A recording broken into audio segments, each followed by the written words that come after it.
And I'm actually not part of the climate group at the Max Perutz Labs in Vienna. I work as an independent Green Lab consultant, but I know Jeroen from because we share a passion for sustainability in science. So in this next session, we want to address how funding bodies and also science organizations can support the change on aviation in science. Should they set clear restrictions or should they work with incentives to induce change? So in this session, we'll learn from the funding body FWO, which is also known as the Research Foundation Flanders in Belgium, and how they support scientists to take CO2 low means of travel. We'll also learn from the Company of Biologists and their Sustainable Conference Initiative. And then we will learn how to organize sustainable meetings from EMBO or the European Molecular Biology Organization. So we will start with Tinne Jacobs from the FWO in Belgium, who actually took the time on the Belgium national holiday to talk to us today. So Tinne, the floor is yours and your slides are already on. Yes, so good afternoon, everyone. This is your captain speaking, Tinne Jacobs, Advisor International Affairs at the Research Foundation Flanders, FWO. I would like to welcome you all on Sustainability Flight 2107 from FWO Airlines. We should depart in about 1 minute. Hope you are all ready for takeoff. Today, we are heading towards a brief context, then of course, the details of FWO's sustainable travel policy and the implementation. As we all know, of course, since the end of 2019, beginning of 2020, all we have been talking about is COVID-19. So everyone is like so happy with the vaccination. I got my first shot. What did you get? Are we really heading towards a new wave of coronavirus? Surrounded by all these waves, we seem to sometimes forget other waves. So nobody can deal with a pandemic on their own, but the same goes for other crises, such as climate change, sustainability. In 2015, the Paris Agreement already set out a global framework to avoid dangerous climate change by limiting global warming to well below 2 degrees Celsius. And even on the 14th of July, 2021, the Fit for 55 climate and energy package has been launched by the European Commission. So a package of proposals to make the EU's climate, energy, land use, transport and taxation policies fit for reducing net greenhouse gas emissions by at least 55% by 2030. Sustainability is not only about saying no to plastic straws, turning off the tap when soaping up under the shower, and it's definitely not only about saving the chocolate, because that would be an easy joint rescue mission, wouldn't it? Which brings me to sustainable travel. So last weeks, most of us have probably been cheering for their favorite club and players in the UEFA Euro 2020 games. While the Squadra Azzurra is probably still enjoying its victory, in 2019, a study conducted by Andrew Weffel, a researcher at the Tyndall Centre for Climate Change Research in the UK, revealed that the best football players in the world produce at least 505 tons of CO2 emissions per year by traveling for their participation in tournaments alone. This is way above the average. Marquinhos alone was responsible for 53.5 tons of CO2. According to the study, 835 trees would need to grow for 10 years to offset the Brazilian players' emissions. But of course, as we all know very well, footballers aren't the only ones traveling. As said before, international mobility and mobility as such is really essential for researchers. What if Max Ferdinand Perutz didn't emigrate to England after graduating in Vienna? Would he have won the Nobel Prize in 1962? Would the Max Perutz Labs have to find another name?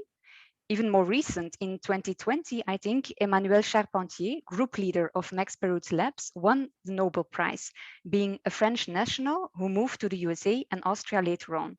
And even more closer, if one of the organizers of this e-symposium, Dr. Jeroen Dobbelare, didn't leave Flanders to go to Vienna, would I have been here today?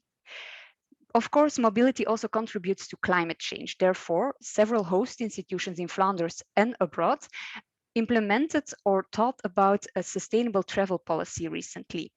FWO also wanted to take up a role, a central and sensitizing role. We really thought about how to change behavior and how to invest as a funding agency, because as said before, the top-down support is very essential. ready for takeoff now. Our first measure was raising awareness. The general guideline that we set out was to choose for a technological alternative or public transport if the travel time is less than 6 hours. This is not an obligation. There are no consequences linked to this general guideline. As like Mrs. Suzanne Gerlinger said before, no blaming, no finger pointing. We just want to create engagement and avoid additional barriers for our researchers. In addition, we also inserted in our general regulations a specific new article on sustainable travel, and we drafted a new webpage on our travel policy with a visual roadmap and a city map. Welcome to FWO Airlines. So it's a step-by-step plan to get our researchers started. How can you, as a researcher, reduce the ecological impact of your travel? First of all, you should ask yourself the question, can I have a remote meeting? If yes, please go ahead and schedule a phone call or a video call. I think we are all now very used to that because of the COVID crisis. Is it really necessary to have a face-to-face meeting? Then you should ask yourself, is my travel time by public transport less than 6 hours? To answer this question, we elaborated or we drafted a city map to support the researcher in answering this question. The city map looks like this. The methodology behind it was, the main question is in fact, is there an option other than airplane to have a travel time of 6 hours or less from Brussels to the destination? The green cities on the map, there the answer is yes, they can be reached from Brussels by train in 6 hours or less. The purple cities, they are a bit the gray zone. They can be reached in more than 6 hours, but less than 7 hours. And the orange cities, there, unfortunately, the answer is no. And flying seems to be the most comfortable way. But please feel free to check more sustainable alternatives is the message that we give to our researchers. There are several instruments available online to calculate, for example, distance through Google Maps, calculate flight time, total travel time, number of transfers, CO2 emission calculator. But for FWO, it was really a matter of making available the bigger picture and not going too much into detail. We also took into account the high-speed rail, such as Eurostar TGV, and important train nodes, so big train stations with a lot of connections possible. If you can take the public transport, but you prefer to go by car, you can think also about carpooling, which can be a sustainable solution as well. If, as said before, taking the plane is the most comfortable way, FWO took other measures. So if you are traveling within the framework of an FWO project or mandate, the CO2 contribution has become an eligible cost. If you got an FWO travel grant, you have to book your flight ticket with one of our mandatory or authorized travel agencies, and we will convert all air miles into a CO2 contribution and invest this amount of money in a scientific prize for climate research. I will get into that later on. So this was our step-by-step roadmap, FWO Airlines. The second measure, as said before, is a CO2 contribution in FWO travel grants. We have a lot of funding channels in which all tickets need to be booked through travel agency or authorized by the FWO. It's Omnia Travel or Uniglobe Southwest Travel. Our researchers are well aware of this, and they also know that bookings through another travel agency and extra cost will not be reimbursed by the FWO. The channels are the travel grants for outgoing mobility, like, for example, conference participation abroad, workshop or course abroad, a short, long stay abroad, and our mobility projects. In the framework of such an FWO travel grant, the researcher shall not book any CO2 contribution him or herself. Why not? Because we receive a yearly overview of our authorized travel agencies with the concerning CO2 contributions of our researchers. So we receive a total amount of air miles. And then we will calculate the total CO2 emission and corresponding cost for the CO2 contribution. We will invest this CO2 contribution in a price for climate research that will be scientifically assessed. Of course, 2020 was not a representative year at all. The numbers, so the total amount of air miles, was very limited, as well as a possible investment in a scientific climate price. Why doesn't FWO invest in specific green projects or certified green companies, for example? Because the core business of FWO is to use our funding, use our means to fund scientific research. So by investing in a scientific prize for climate research, we reuse, in fact, the funding to fund other research. And the third measure is to make CO2 contribution an eligible cost. There are, of course, also other funding channels in which the researchers do not have to book their travel through our authorized travel agencies. In these channels, CO2 contribution has become an eligible cost. Again, it is not an obligation. It is just a possibility. We made specific changes in the regulations of each channel. So it concerns our regular FWO research projects and fellowships, and a lot of other funding channels, such as sabbatical bench fee, organization of a conference in Belgium, funding channels for infrastructure, our Odysseus program, etc. To calculate the CO2 contribution, the researcher has to follow the internal rules and conditions of the host institution. So FWO does not set forward any specific rules to calculate this. Then there is a yearly financial reporting obligation. The host institution has to report to the FWO concerning the total cost for CO2 contribution and the reinvestment. So then we as FWO will include this data in our annual report. So this year we've done it for the first time. We have for each host institution an overview of the air miles within FWO research projects and fellowships in which the researcher wanted to do a CO2 contribution, then a total CO2 emission in tons, and the CO2 contribution in euro. Because this information is also needed because it's under the jurisdiction of FWO's accountant. Concerning this reinvestment by the host institution, this can be very different. So they can have an internal climate funds. They can invest in green projects in the south, for example, or invest in video conference systems or other sustainable investments, such as storage rooms for bicycles, for example. The implementation.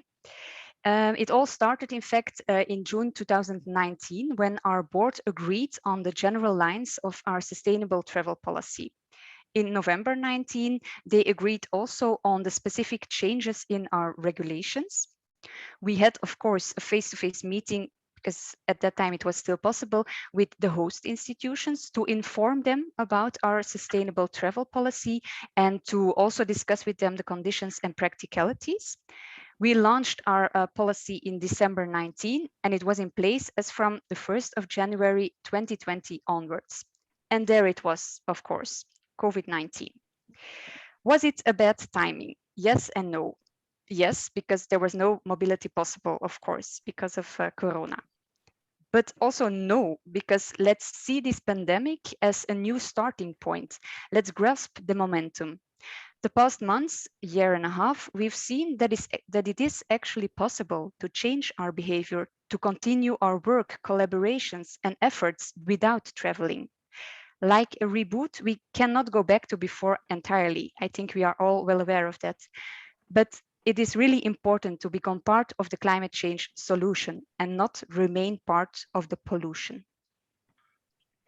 Ladies and gentlemen, this is your captain speaking again. We have just landed. The outside temperature is a pleasant 26 degrees Celsius, blue sky, or at least here in Belgium.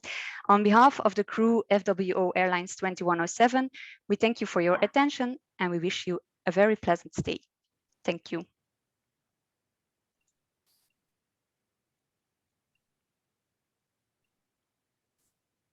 Wait. Tinne, I'm just going to bring you back. Poof. So thank you for your presentation. I'm not sure we have any questions in the Q&A yet. Yeah, we do have one.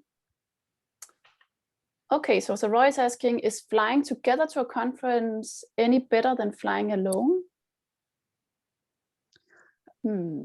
Yeah, actually in our, there are also rules in our funding channels to participate in a conference. There is like a limitation as well.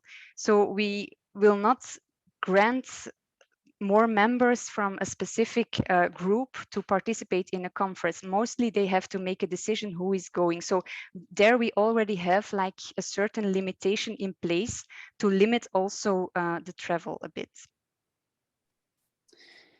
So you said your aim is to create engagement. So does that mean that your approach is mostly incentives rather than restrictions? Yes, because we also learned that, yeah, of course, like a lot of other institutions probably, that it's not easy to change the behavior. And when we thought about our policy, when we started everything, like I said, it was 2018, 2019. There was, yeah, nobody talked about Corona, and traveling was really the thing that everyone did, and it was seen as very important.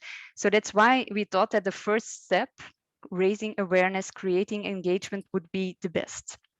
So we didn't want to start with really putting restrictions or making it very, very strict toward researchers, but first create the engagement, raise the awareness. But I think that in that sense, Corona already helped us out with raising that awareness. So maybe a next step can be taken in a few years. I don't know. Yeah, that would be the follow-up question, right? So the first step is to create awareness and do the nice incentives, but then the question is, when is the time for the next step? I mean, time is running, right? We don't have forever to change how much we emit from doing science. So that's you're saying in a few years, so that's like, then we have another 5 years to reach the 2030 goals. It's a bit difficult because when we made our policy, when we drew the general lines, yeah, the situation was completely different. And now we don't really have like representative data, as I said before, because we went from a lot of traveling, the maximum maybe, to the minimum or really nothing. So it's a bit difficult to see how things will evolve also in the next months and years. I think also the host institutions themselves, as I said before, they already started with sustainable travel policies internally as well. So we should see what they come up with the coming months and how they see it. We should sit around the table to come to a decision on further steps, actually. I mean, one could argue that if anyone had the power to actually make like really impactful changes here, then it would probably be the funding bodies, because we can't do science, we can't do all these things without money. And also, like, obviously funding bodies can play an important role in this. So Jeroen is asking me too, like, do you collaborate or share knowledge with other funding bodies, for example? Like, do you try to set a common standard so you could really be like pulling the right strings quickly and not too late? We did, of course, some benchmarking to make up our own travel aid policy. But I think, and I'm really convinced that it's necessary to have like a more overall approach, or to have more discussions with other funding bodies as well. But until now, I think it was more like on an informal way. So during other meetings, this was discussed. But it can be a bit more formalized, I think. Or I think now everyone, no, so far from our part at least, there is not like a real formal body in which we are involved to discuss this. Maybe that could be the next step. It would be a good step. Create a group of funding bodies to work on this together, so we can change this. So I guess you also did everything online for the past 1.5 years or so, right? One thing is that people ask for money and then they do travel, but you have also been traveling, I'm guessing, to do evaluations of funding projects and so on. Coming back to what Toyn was talking about earlier, will you continue in the Corona way, like evaluating things from a distance virtually, or will you go back to traveling to places where you need to evaluate projects? And You mean and me as an scientists. individual, or you mean the FWO? No, I mean at the funding body. So at the for regarding the expert panels, for example, I can already say that for this year, so at FWO we have our expert panel meetings 2 times a year, or now it's a bit more, but normally, of course, in spring and then in autumn. And we decided already that for 2021, for this year, it will remain online.